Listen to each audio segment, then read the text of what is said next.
Olá, tudo bem com você? Que a graça e a paz de nosso Senhor Jesus esteja em sua vida. Hoje estarei dando continuidade com a minha exposição no Evangelho segundo escreveu João. Eu já expus até o capítulo 3, versículo 30. O versículo 30 ele ainda está falando sobre o outro testemunho de João Batista. O último vídeo que eu fiz, eu meditei ou expus do versículo 23 até o 30. E hoje, creio eu que eu vou estar encerrando o capítulo 4. Vamos lá? Vou compartilhar uma Bíblia com vocês e logo estarei expondo o texto sagrado. Está aí. Portanto, a partir do versículo 31, eu já expus até o 30. Veja o que diz o 31. Lembrando que o contexto aqui deste versículo 31 é um outro testemunho de João. Deixa eu pegar outra Bíblia aqui. Jesus, o capítulo 3, ele narra um diálogo de Jesus com Nicodemos. Nicodemos vai ter com Jesus de noite. E encerra no versículo 21 o diálogo de Nicodemos com Jesus ou de Jesus com Nicodemos. A partir do versículo 22, aí sim começa outro testemunho de João Batista. Que no 22, depois disso foi Jesus com seus discípulos para a terra da Judeia. Ali permaneceu com eles e batizava. Ora, João estava também batizando. Então, o cenário era ali na região da Judeia, ao sul de Israel. E tanto Jesus como João, eles estavam batizando. João fazendo o seu trabalho. Ele já tinha feito o que é preparar o caminho do Mashiach, ou de Jesus, do Messias.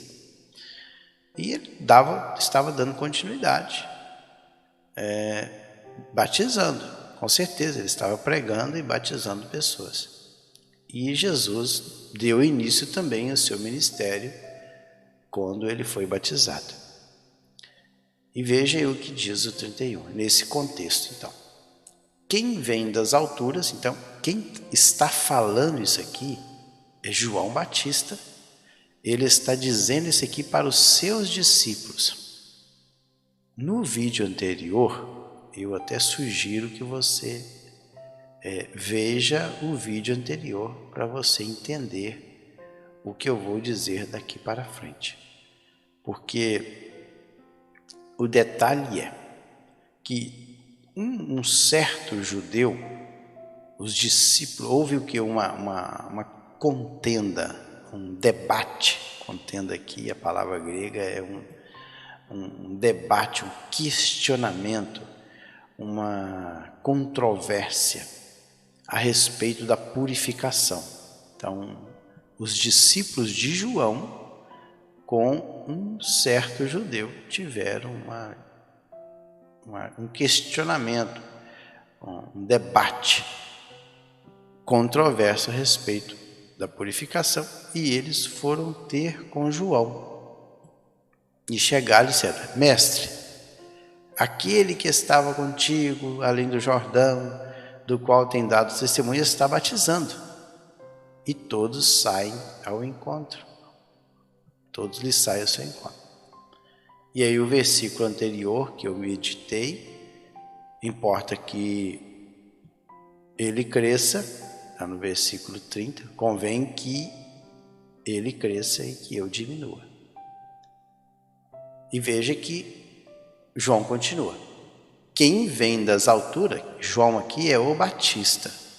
Lembrando que o Evangelho foi escrito por João, o apóstolo, filho de Zebedeu, o pescador, Agora, quem está dando testemunho aqui é João o Batista, filho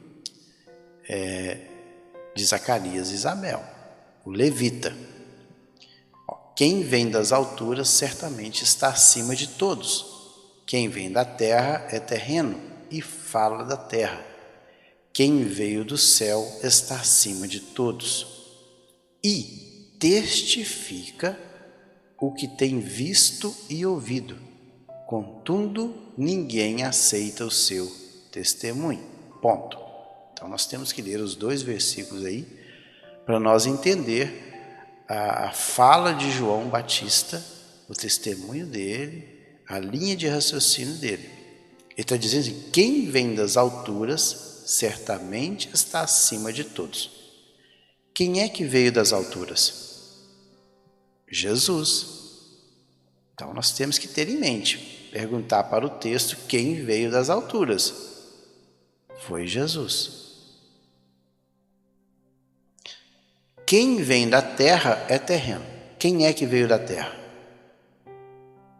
Ele, inclusive ele está incluso. Todos os homens vêm da terra, são gerados aqui na terra. Quem vem da terra é terreno. E quem vem da terra fala das coisas aqui desta terra. E diz, agora, quem veio do céu, quem veio das alturas, está acima de todos e testifica. Interessante aqui é que a palavra testifica é marturel. Marturel. Aí o verbo marturel está conjugado como marturei, e está no presente na voz ativa e no indicativo. Marturel é ser testemunha, dar testemunha, afirmar ter visto, ouvido ou experimentado algo, ou recebido por revelação ou inspiração divina. Então, quem veio do céu, quem veio das alturas, ele testifica, ele testemunha aquilo que tem visto e ouvido. Contudo, ninguém aceita o seu testemunho. Provavelmente no primeiro momento, Jesus, ele não foi bem recebido. Ele teve uma certa resistência. Até porque esse judeu foi ter uma disputa acalorada com os discípulos de João a respeito da purificação. E se os discípulos de João foram conversar com ele a respeito disso e perguntou a respeito de Jesus, então o assunto girava em torno da pessoa de Jesus. Então, com certeza, Jesus estava tendo uma certa resistência por parte dos judeus, em ser aceito por parte dos judeus. Eles aceitavam o testemunho de João, aceitavam a pregação de João, não todos, mas muitos aceitavam e eram batizados. Mas com relação a Jesus, parece que, no primeiro momento, estava tendo uma certa resistência.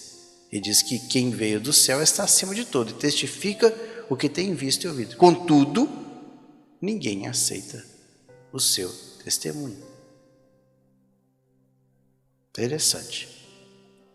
Quem, todavia, lhe aceita o testemunho, por sua vez, certifica que Deus é verdadeiro. Olha aí, se não é o testemunho de Jesus, quem, todavia, lhe aceita o testemunho, quem aceita aquilo que ele está falando, daquilo que ele tem visto e ouvido do Pai, por sua vez, ele certifica. O que é a palavra certificar aí significa? A palavra esfragizo. Esfragizo dá a ideia de ter por segurança, ter uma marca, colocar um selo, confirmar, atestar algo. Ou seja, quem todavia aceita o testemunho, confirma que Deus é verdadeiro. Olha só o que diz em Romanos: de maneira nenhuma, sempre seja Deus verdadeiro e todo homem mentiroso, como está escrito, para que sejas justificado em tuas palavras e venças quando fores julgado. Então, sempre Deus vai ser verdadeiro.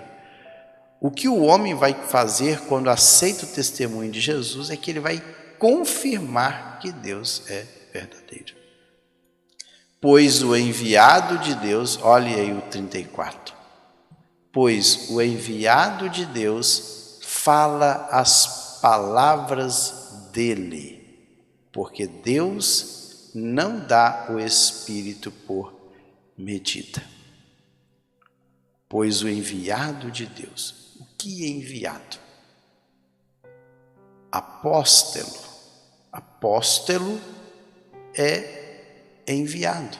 Esta palavrinha aqui, ó, apóstelen. Essa palavra aqui, apéstelen, que está aí conjugado no aoristo, na voz ativa e no modo indicativo.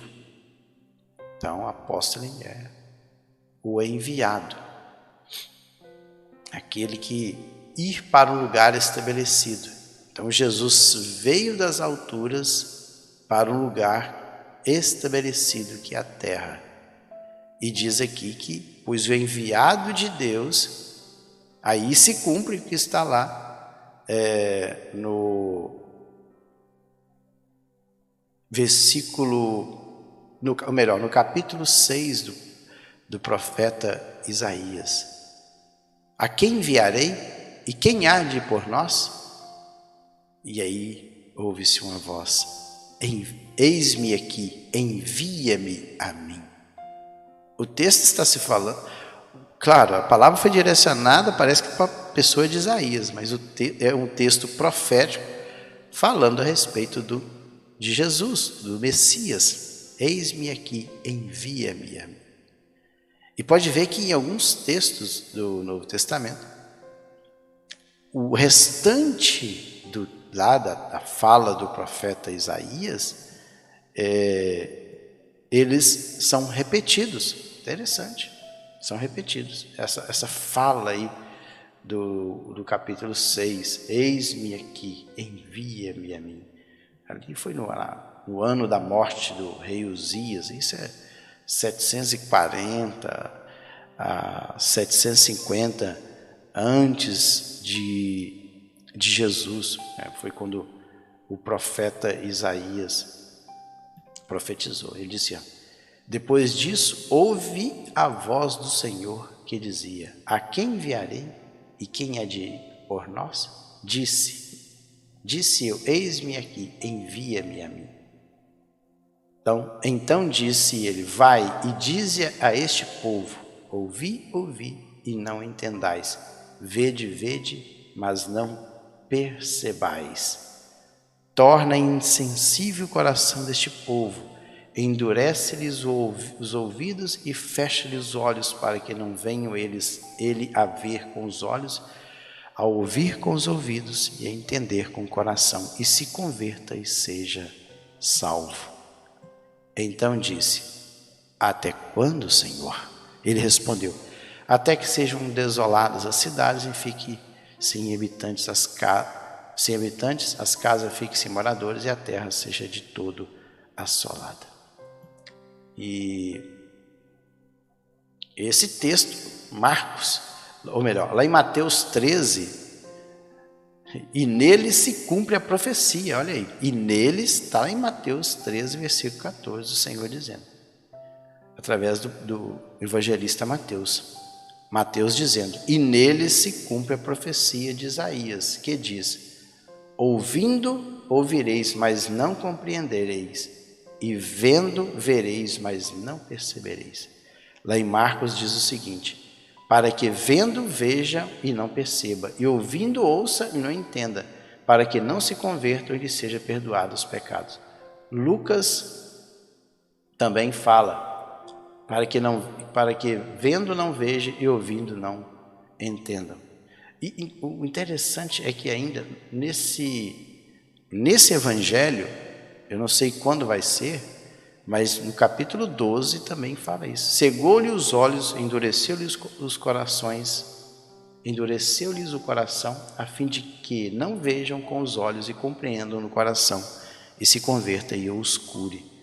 Paulo também fala essa mesma palavra lá em Atos 28, 26, dizendo: vai a este povo e diz: de ouvido ouvireis e de maneira nenhuma entendereis, e vendo vereis e de maneira nenhuma percebereis. Então veja que esse texto é um texto profético, falando a respeito de Jesus.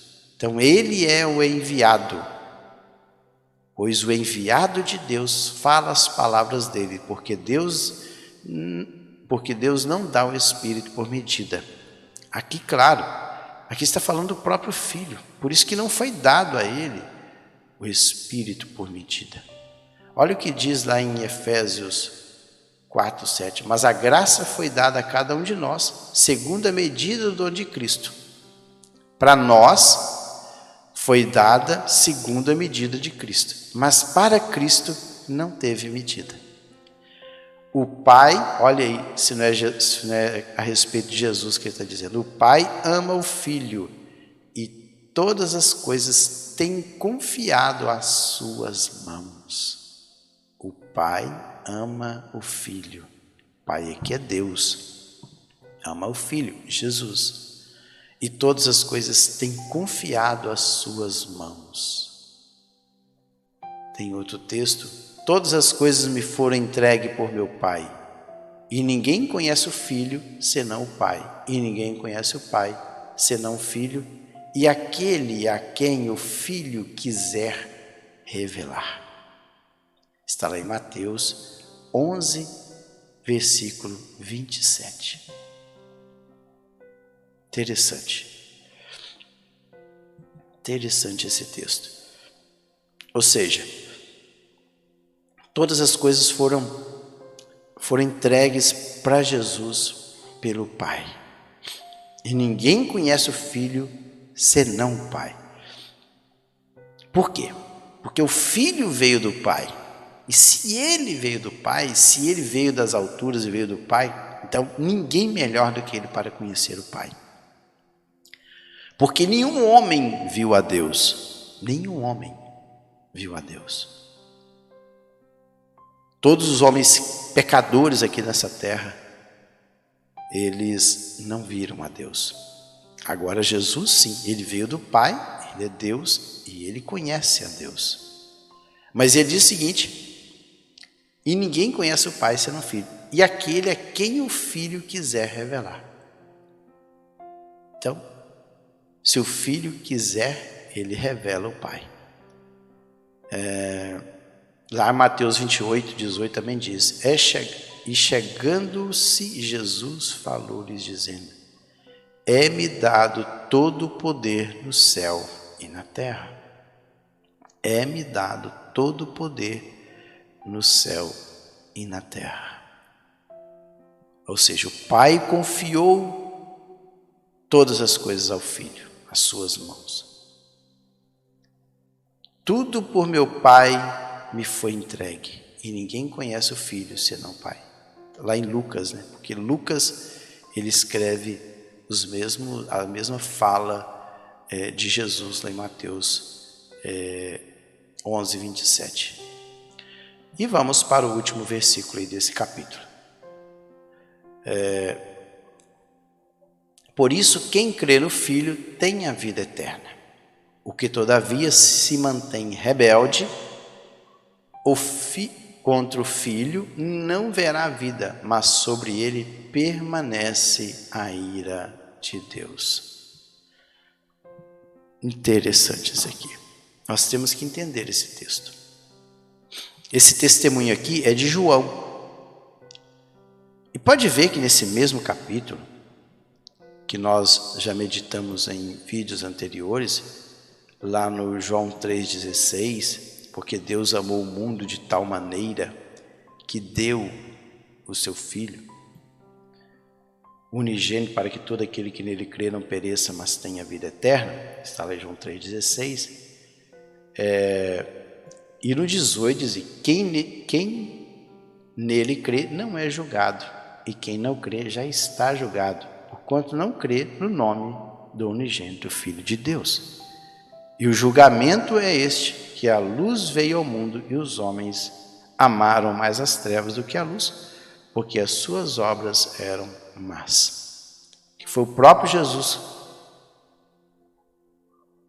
Aqui é Jesus dizendo para Nicodemos. Agora aqui no 36, quem está dizendo não é Jesus. João, ele registra a fala de João Batista. Por isso quem crê no Filho tem a vida eterna. Quem é o Filho? Jesus. Quem crê em Jesus, ele é salvo, porque o homem já nasce condenado, porque ele nasce com essa natureza do pecado. Claro, se ele morrer aí inocente como uma criança, ele automaticamente vai para o céu, porque ele, apesar de ter uma natureza pecaminosa, uma criança já nasce com essa natureza, essa inclinação. Mas ele não tem pecado. Mas a sua natureza faz com que ele peque. Mas quando a criança está novinha ainda, ela não tem essa consciência de praticar um delito. Ela vai crescendo e, em determinado momento, ela tem consciência de si mesma. Então, ela começa a fazer algo que é errado. E aí sim, quando ela passa a ter consciência do que é certo e errado, porque ela tem essa natureza que inclina ela a fazer o erro, aí sim, se ela morrer cometendo esse delito, não reconhecer Jesus como seu Salvador, com certeza ela vai para o inferno. Então, porque todos os homens nascem com essa natureza, com essa inclinação para cometer o pecado. Por isso que Jesus veio para salvar aquilo que se havia perdido. Quem que havia perdido? O homem. Quem nele crê, pisteu, dar crédito, tem a vida eterna. Aionios. Aionios é a palavra grega, para sempre. O que todavia se mantém rebelde, a palavra grega apeitor, não se deixar persuadir, recusar, negar a fé, negar, crer no Filho de Deus, não verá a vida, e vida é zoe. Mas sobre ele, olha aí, mas sobre ele permanece, a palavra aí é meno. E aí, meno aí, essa palavra aqui que eu estou passando a mãozinha, é menei. Menei vem da palavra meno, está conjugado, o verbo, é um verbo, está conjugado no presente, ativo, indicativo. Então, olha, não é que permanecerá, permanece a ira de Deus. Então, a ira de Deus está sobre aqueles que resistem ao chamado de Deus.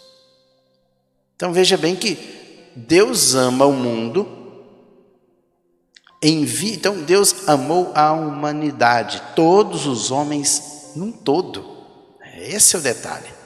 Então, a prova do amor de Deus para com toda a humanidade é enviar seu Filho para salvar o homem, e este homem está debaixo da ira de Deus. Está aqui o texto. Mas sobre ele permanece a ira. A palavra grega aí para ira, que é um substantivo nominativo singular feminino, é orgue. Orgue é raiva, é ira, é indignação. Mas sobre ele permanece a ira, a indignação de Deus. Então, o homem tem que reconhecer que é um pecador. A prova do amor de Deus é enviar o Filho. Então, porque Deus amou o mundo de tal maneira que deu. Então, a prova do amor de Deus para com a humanidade caída, que está debaixo da sua ira, é enviar seu filho para salvar esse homem que está debaixo da ira. Então, olha só, o homem está debaixo da ira de Deus, mas ao mesmo tempo Deus ama essa humanidade. E a prova do seu amor é ele ter enviado seu filho para salvar esse homem. Agora, se esse homem se mantém rebelde e não dá crédito ao evangelho de Jesus, a ira de Deus permanece sobre ele. Então, meu amigo, você que por um acaso viu ou está vendo ou verá esse vídeo e veio até esse momento aqui do estudo, se você não aceitou a Cristo, é momento de você parar um pouquinho e pensar. Se você não crê em Jesus, não der crédito ao evangelho de Jesus, a ira de Deus permanece sobre você. Mas o interessante é que a ira de Deus permanece sobre o homem, mas ao mesmo tempo ele prova o seu amor fazendo o quê? Enviando o seu filho. Então você pode escapar da ira de Deus crendo em Jesus, mas isso somente em vida. Depois que você passar para a eternidade, aí é tarde demais. Pois bem, que Deus abençoe você. Encerramos aí, portanto, o capítulo 3. No próximo vídeo eu estarei entrando no capítulo 4. Lembrando que eu tenho uma playlist com todas as exposições que eu já fiz até o presente momento a respeito do Evangelho de João. Desde o primeiro vídeo eu estou colocando todos começando com um número, e esse número indica qual é a sequência do vídeo que eu já fiz. Então é só você entrar na playlist e você vai ver todos os vídeos, desde o capítulo 1, versículo 1, até este, que é o capítulo 3, versículo 30. Ou melhor, é o 36. 31 que eu comecei, que eu já meditei. Então é o 36. Então no próximo vídeo eu vou falar a respeito da mulher de Samaria. Próximo vídeo, mulher de Samaria. Que Deus em Cristo abençoe. Fiquem todos na paz do Senhor Jesus.